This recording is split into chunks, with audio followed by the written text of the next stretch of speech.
beep, beep, beep. That was my annoying alarm clock, waking me up for the first day of school after winter break. I didn't want to get up because I had been sleeping until at least 9 o'clock for the last 2 weeks, so 7 o'clock felt like practically the middle of the night. What was most annoying was that Mum had put it on the other side of the room instead of on my nightstand, so I'd have to get out of bed to turn off the beeps. Of course, I didn't want to, so I threw my pillow at it. The pillow was too heavy and fat or something, so it didn't get very far. I rummaged in my nightstand drawer for something else to throw and found a squishy ball I had kept because it smelled like delicious bubble gum. I squinted at the clock and lifted the ball up. Ready, aim, throw.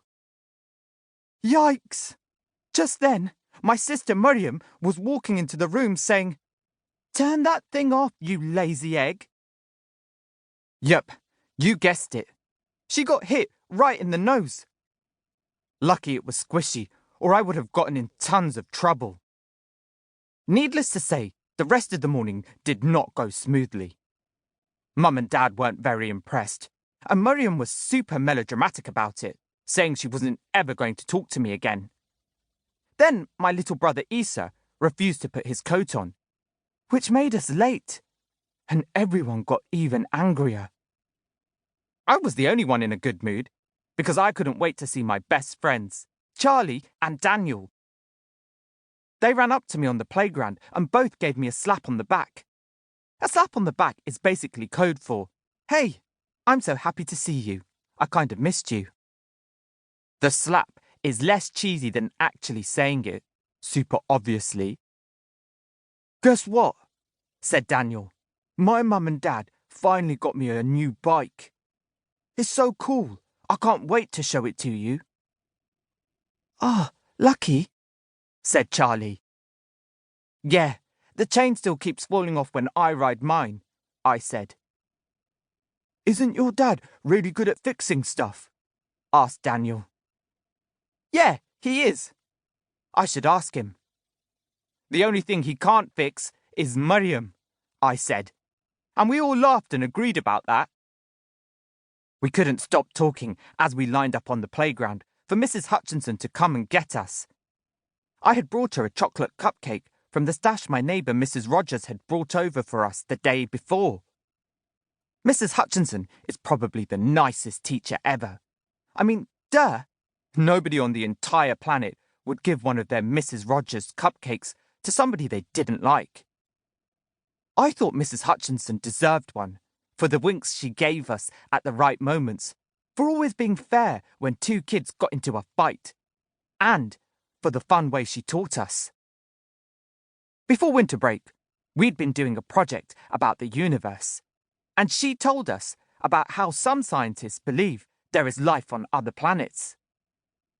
Basically, that means aliens. So Mrs. Hutchinson got us to imagine what they might look like. It wasn't really like a lesson at all.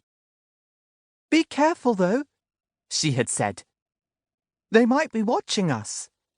We don't want them to know we are onto them."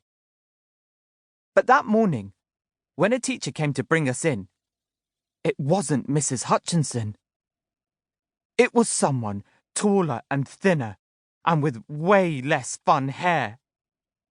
She had the kind of creases in her face that told me she had spent most of her life frowning and furrowing her eyebrows.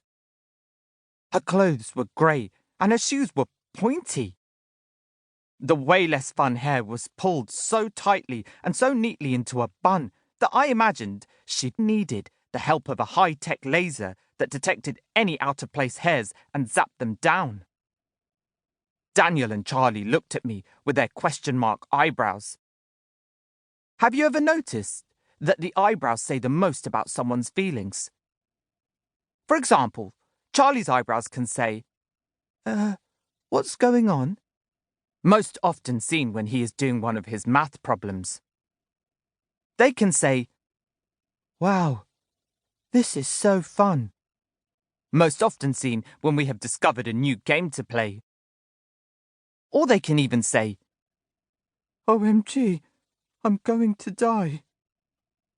Most often seen when a spider crawls up the wall.